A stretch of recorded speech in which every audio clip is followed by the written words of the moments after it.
The final checkpoint, number 8, is where you are going to be selecting a topic to do your two final products on. So the way this works is on this table below, you're not doing new research of any kind.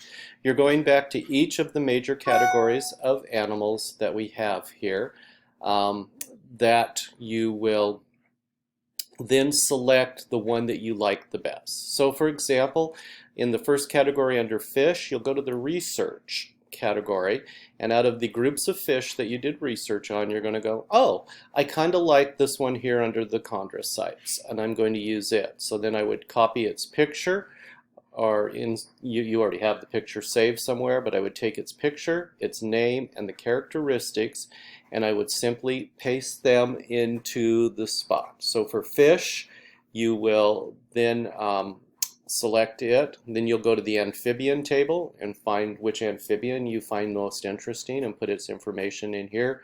You'll do the same for reptiles, birds, mammals. We don't do insects. Insects will be something we deal with in the spring, hopefully. Primates, and then the creatures of the deep. Then, what your big purpose is, you're going to select one to do your final products on. So basically what you will do is you'll either put and you can do this under the draw feature, you can simply, oh, I like this one I selected for mammals, say the humpback whale. Or I liked this fish. That's what I'm going to do my final products on. Because then I put that down when you submit this checkpoint. This is your video, or excuse me, your selection that you will do the final products on.